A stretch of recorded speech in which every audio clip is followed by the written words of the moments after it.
रविवार को गंगोत्री और यमुनोत्री के कपाट श्रद्धालुओं के लिए खोल दिए गए। वहीं सीएम धामी कल कपाट खुलने के वक्त गंगोत्री धाम में मौजूद रहेंगे। दोपहर 12:15 बजे गंगोत्री धाम के कपाट श्रद्धालुओं के लिए खोल दिए जाएंगे, जबकि यमुनोत्री धाम के कपाट 12:35 पर खोले जाएंगे। चारधाम यात्रा की सभी तैयारियां पूरी हो चुकी हैं।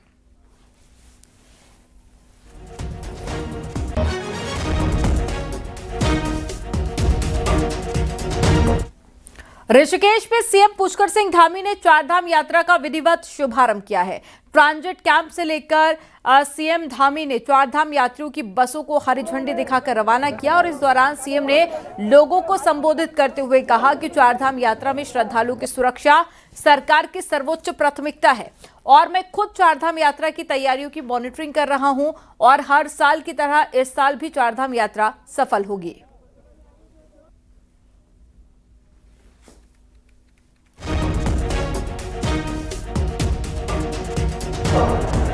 कि जैसे हर वर्ष ये यात्रा नया आयाम स्थापित कर रही है, इस वर्ष भी एक नया आयाम स्थापित करेगी और हमारी सरकार इस यात्रा को अच्छा बनाने के लिए, सुरक्षित बनाने के लिए और हमारी जो सबसे बड़ी प्राथमिकता है, सर्वोच्च प्राथमिकता है कि हमारे सभी यात्री उनकी यात्रा सुरक्षित हो और सकुशल हो। भगवान उनकी मनोकामना पूर्ण करें।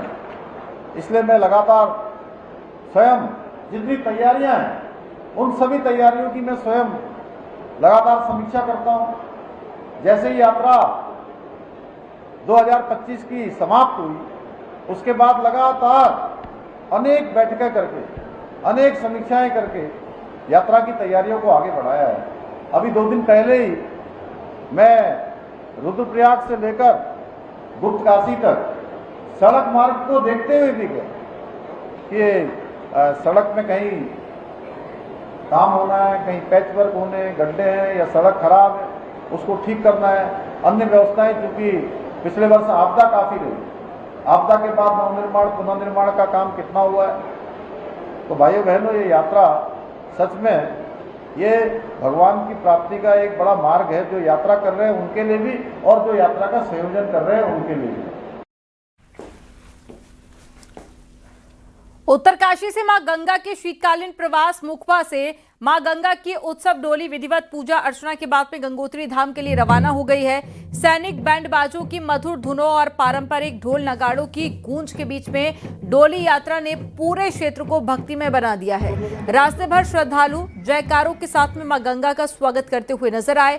महिलाएं मंगल गीत गाती हुई दिखी और जगह जगह पर फूलों की वर्षा और आरती के साथ में मां गंगा की अगवानी की गई। मां गंगा की डोली का रात्रि विश्राम भैरव घाटी के भैरव मंदिर में होगा और इसके बाद में रविवार सुबह डोली गंगोत्री धाम के लिए रवाना होगी।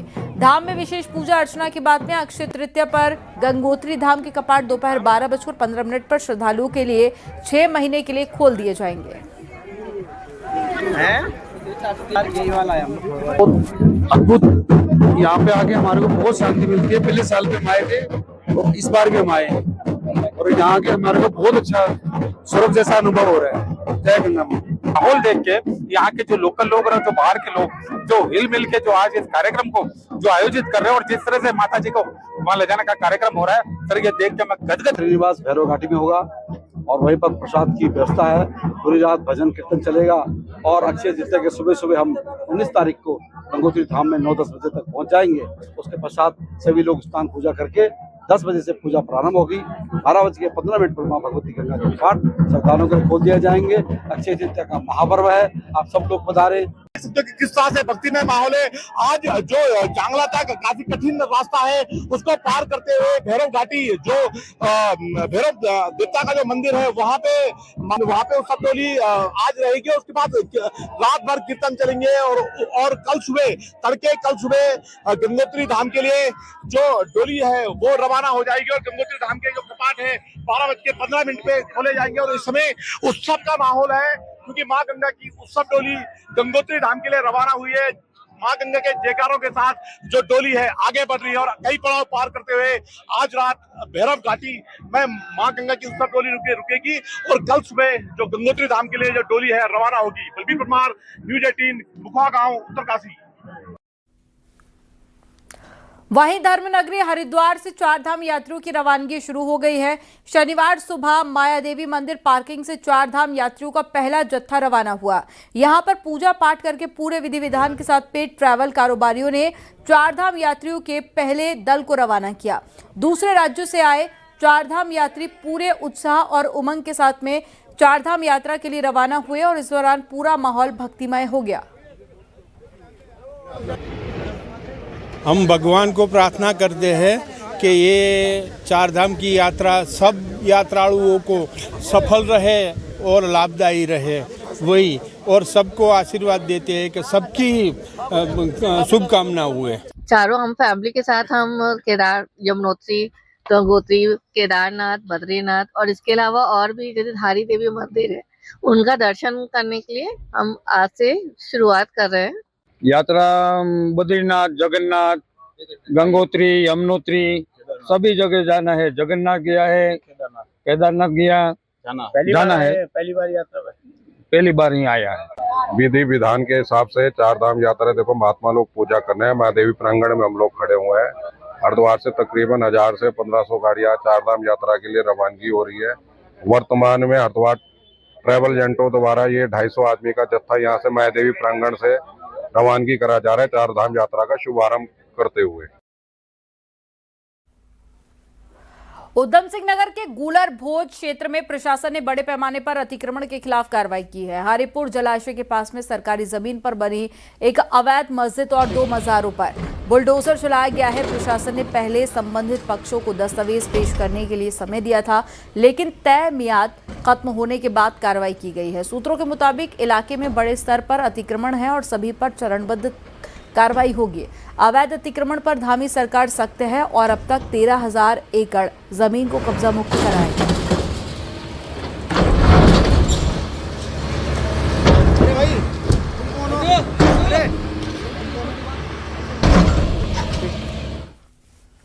उत्तराखंड में चुनावी सरगर्मी के बीच में बीजेपी जून से फुल एक्शन मोड में है। सीएम से लेकर संगठन तक ताबड़तोड़ दौरे तय हैं। आपको रिपोर्ट में दिखाते हैं।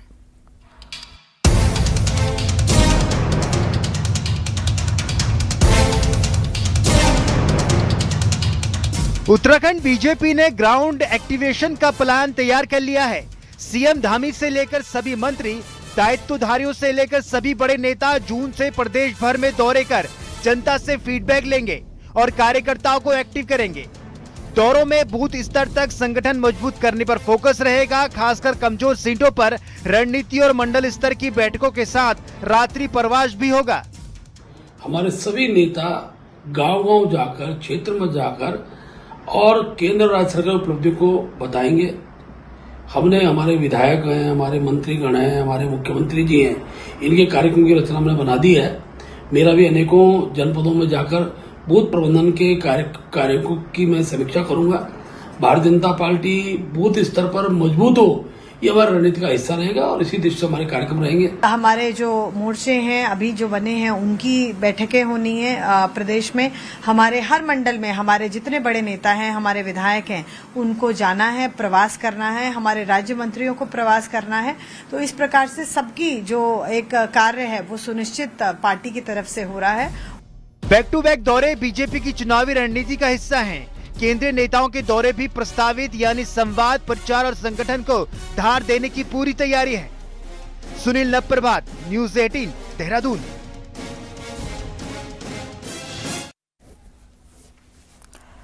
सीएम पुष्कर सिंह धामी ने लोकसभा में नारी शक्ति वंदन अधिनियम का विरोध करने पर विपक्ष पर जमकर निशाना साधा और बड़ी खबर मिल रही है। बीजेपी के सीनियर नेता बलवीर पुंछ का निधन हो गया है। राज्यसभा सांसद भी रह चुके हैं बलवीर पुंछ।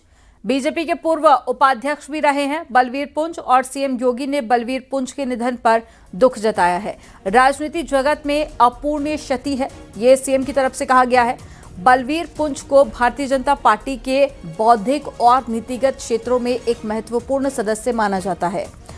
उन्होंने राज्यसभा में सांसद के रूप में भी सेवा दी थी। उन्होंने उच्च सदन में सामाजिक, आर्थिक और राजनीतिक मुद्दों पर बहस में सक्रिय योगदान दिया।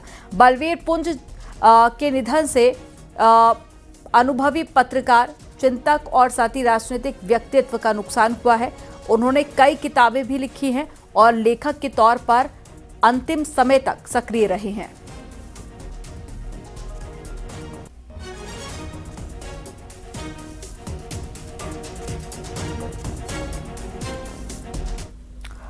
मुख्यमंत्री योगी आदित्यनाथ की तरफ से ये ट्वीट किया गया है। पूर्व सांसद बीजेपी नेता बलवीर पुंज जी के निधन की जानकारी उन्होंने दी। पत्रकारिता जगत की अपूर्णीय क्षति है। प्रभु श्री राम शोकाकुल परिजनों को दुख सहने की शक्ति दे। तो ये ट्वीट मुख्यमंत्री योगी आदित्यनाथ की तरफ से किया गया है।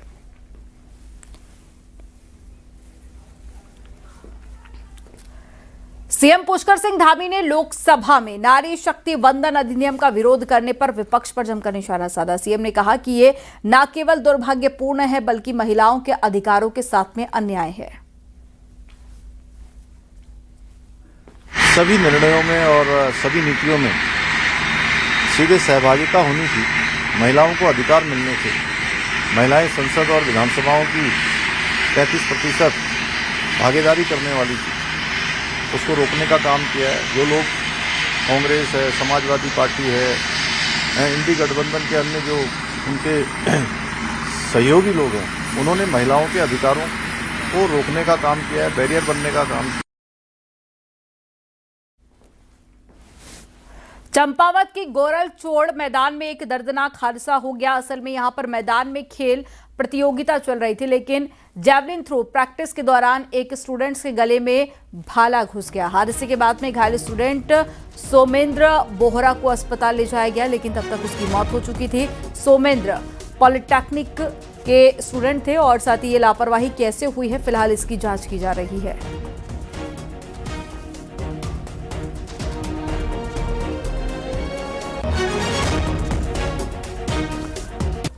रुद्रप्रयाग के चोपता तुंगनाथ ट्रैक पर कुछ युवकों की वन कर्मियों ने पिटाई कर दी है। केदारनाथ वन प्रभाग के डीएफओ के मुताबिक युवकों पर महिला पर्यटकों के साथ में अभद्र व्यवहार करने का आरोप लगा था।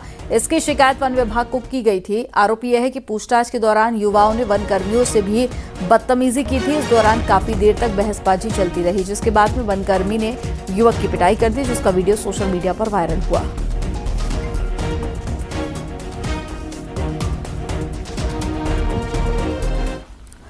हरिद्वार में खाद्य सुरक्षा विभाग ने भारी मात्रा में मिलावटी और खराब क्वालिटी की मिठाई पकड़ी है। मिठाई की प्रारंभिक जांच में क्वालिटी खराब मिलने पर विभाग की टीम ने मिठाई को नष्ट करवा दिया है। सिडकुल थाना पुलिस की तरफ से मिठाइयों से भरे संदिग्ध वाहन को रोका गया था, जिसके बाद में खाद्य सुरक्षा विभाग को इसकी जानकारी दी गई थी।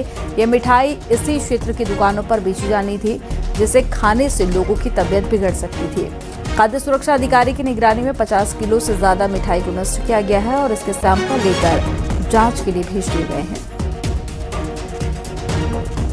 तो भेजा गया, उन्होंने वहाँ पे निरीक्षण किया और उस पर 3 सैंपल जांच के लिए भेजे। संदिग्ध मिठाई पाई गई, उसको डिस्ट्रॉय कर। लोकली थी, यही दुकान थी और लोकली दुकान वहीं सिडकुल क्षेत्र में दुकान थी, उसी के लिए जा रही थी।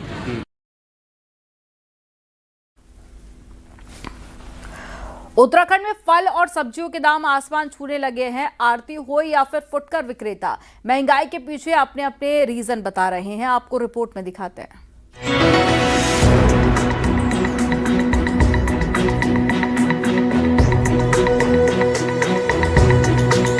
उत्तराखंड में जो केला पहले 1600 रुपए प्रति क्विंटल के हिसाब से पहुंचता था, वो इन दिनों 2200 रुपए प्रति क्विंटल तक पहुंच रहा है। देहरादून की मंडी में ज्यादातर केला मध्य प्रदेश से पहुंचता है और इन दिनों ट्रांसपोर्टेशन का किराया बढ़ा होने के कारण सीधे महंगाई पर इसका असर दिख रहा है। ज्यादातर लोग तो केला का कारोबार कम करने लगे हैं। वहीं प्याज के दामों में कमी देखी जा रही है। इस बार अच्छी पैदावार होने के चलते प्याज 16 से 15 रुपए किलो तक मंडी में बिक रहा है। वहाँ की लड़ाई की वजह से महंगा पड़ रहा है। वहाँ से गाड़ियाँ जो है ना कम लोड हो रही हैं। किसान जो है माल रोक के बेच रहा है, इसके वजह से महंगा पड़ रहा है। कितना महंगा हो गया? बता तो रहा हूँ कि 1600 से 2200 हो गया। 1600 कुंटल था वहाँ पहले, अब 2200 रुपये कुंटल हो गया। इस बीच महंगाई को देखते हुए मुख्यमंत्री पुष्कर सिंह धामी ने भी मंडी प्रशासन को निर्देश दिए हैं कि मामले में जांच की जाए। यही वजह है कि हल्द्वानी में मंडी प्रशासन एक्टिव दिखा। मंडी समिति के अध्यक्ष ने हल्द्वानी में कुछ फल और सब्जी की दुकानों में अपनी टीम के साथ चेकिंग की। उन्होंने इस दौरान दुकानदारों से रेट के बारे में इंक्वायरी की। मंडी समिति के अध्यक्ष ने दावा किया कि अब फल और सब्जियों के थोक के साथ रिटेल रेट भी मंडी से ही तय होंगे। तय रेटों से ज्यादा सब्जी बेचने पर दुकानदारों के खिलाफ कार्रवाई की जाएगी। मंडी परिषद की जिम्मेवारी है, तो मैंने तत्काल अपने अधिकारियों की मीटिंग लाई। 3 दिन से मैं लगातार पूरे प्रदेश में मैंने कहा है फुटकर व्यवसायी का 100 रुपए का लाइसेंस बनेगा। कुछ दिनों में हमने टेंडर कर दिया है। रेट रहेगी, किसान ने क्या भाव दिया, थोक वाले ने क्या भाव दिया और रिटेलर को क्या भाव बेचना है। उससे ऊपर अगर कोई पकड़ा गया तो उसके खिलाफ कार्रवाई होगी। सब्जी और फल आम आदमी की जरूरत है और इनके दामों का असर सीधे आम आदमी की थाली पर दिखता है।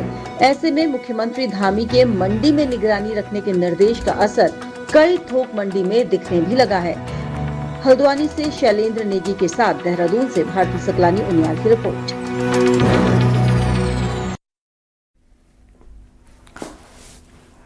टिहरी के प्रतापनगर क्षेत्र में गुलदार का आतंक है और धारकोट बाजार में इन दिनों गुलदार की चहलकदमी बढ़ गई है। शाम ढलते ही गुलदार सड़कों पर दिखाई दे रहा है, जिससे इलाके के लोगों में खौफ है। ग्रामीणों का कहना है कि लगातार जंगली जानवरों का रिहायशी इलाकों में आना जारी है।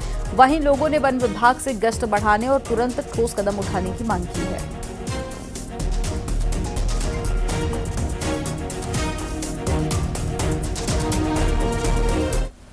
अल्मोड़ा जिले के सल्ट क्षेत्र के तड़म गांव में बीते दिनों से गुलदार का आतंक बना हुआ है। ग्रामीणों की सुरक्षा को लेकर वन विभाग ने गांव में पिंजरा लगाया था, जिसमें गुलदार फंस गया था। गुलदार के पिंजरे में कैद होते ही ग्रामीणों ने वन विभाग को सूचना दी। मौके पर पहुंची वन विभाग की टीम गुलदार को रेस्क्यू कर रेस्क्यू सेंटर भेजेगी और गुलदार के पकड़े जाने के बाद में गाँव में दहशत खत्म हुई है और ग्रामीणों ने राहत की सांस ली है।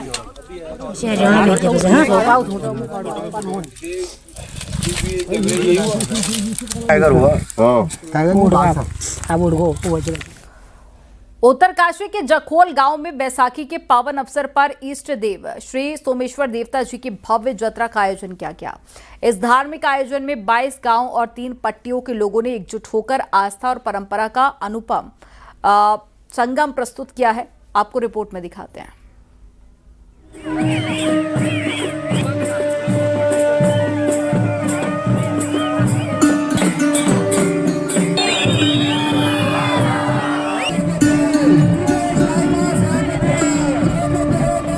बैसाख के महीने में जखोल गांव पूरी तरह भक्तिमय माहौल में रंगा नजर आया।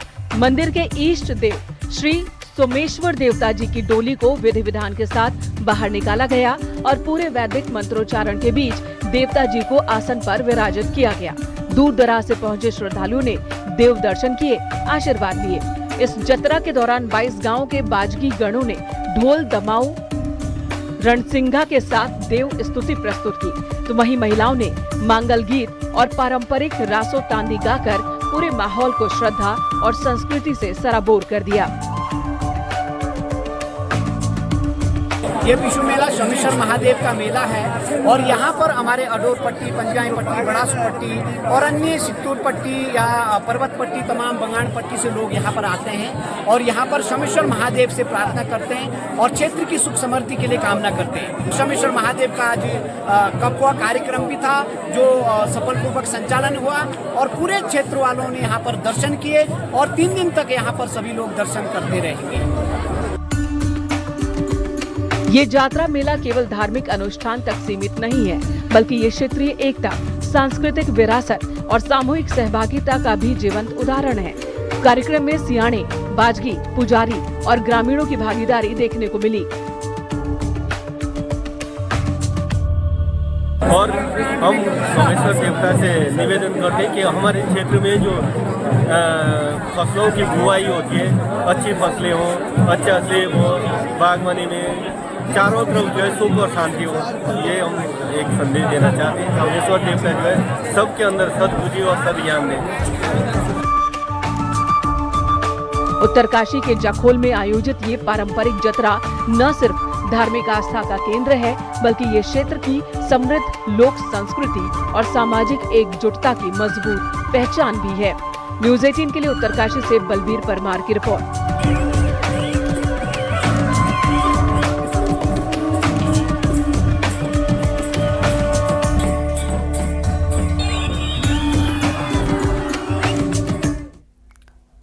चमोली के प्राथमिक स्कूल में प्रिंसिपल का तबादला हुआ तो बच्चों की आंखें भर आईं। बच्चों के माता पिता भी मौके पर रहे, सभी बेहद भावुक नजर आए। आपको रिपोर्ट में दिखाते हैं।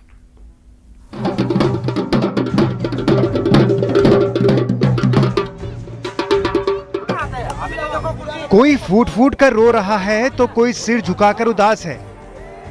बच्चों के आंसू रुकने का नाम नहीं ले रहे हैं। सभी बच्चों का चेहरा उतरा हुआ है क्योंकि उनके प्रिय प्रिंसिपल अब स्कूल में दोबारा नहीं दिखेंगे।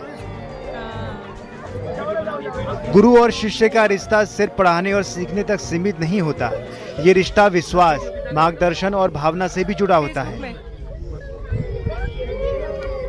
चमोली के बूरा ग्राम सभा के प्राथमिक स्कूल की तस्वीरें हैं। बैंड बाजा बज रहा है। स्कूल के प्रिंसिपल का सम्मान हुआ, उनके गले में फूलमाला पहनाई गई। प्रिंसिपल नरेंद्र सिंह चौहान के ट्रांसफर की खबर पहले ही आ चुकी थी, जिससे उनके स्कूल के बच्चे काफी निराश थे। प्रमोशन के बाद जिले के दूसरे स्कूल में तैनाती मिलने पर उनका गांव में विदाई समारोह बड़े धूमधाम से हुआ। बच्चों के साथ उनके माता पिता भी इस मौके पर मौजूद रहे। शिक्षक से जाने से बच्चों के दिल में भारी बोझ था। उनसे जुड़ी यादें बार बार उनकी आंखों के सामने आ रही थी। जाते वक्त शिक्षक भी अपने बच्चों को आशीर्वाद देकर आगे बढ़ गए। सभी के लिए माहौल यादगार बन गया। ग्रामीणों का कहना है कि प्रिंसिपल चौहान ने स्कूल की तस्वीर बदल दी और बच्चों को शिक्षा के साथ आत्मविश्वास भी दिया। वैसे भी कहा जाता है कि माता पिता के बाद बच्चों पर शिक्षक का सबसे ज्यादा प्रभाव होता है। चमोली के इस प्राथमिक स्कूल के प्रिंसिपल ने छात्रों का जीवन संवारने में बड़ी भूमिका निभाई और जब स्कूल से जाने का वक्त आया तो उनके छात्र ये दुख सहन नहीं कर पाए, जिससे उनकी आंखें नम हो गई। खुशी और गम का ये अनोखा संगम हर किसी को भावुक कर गया। ये आंसू सिर्फ विदाई के नहीं बल्कि विश्वास के साथ उस रिश्ते की कहानी बयां कर रहे थे जो शिक्षक और छात्र का होता है। चमोली से नितिन सेमवाल के साथ bureau report, news 18, UP Uttarakhand.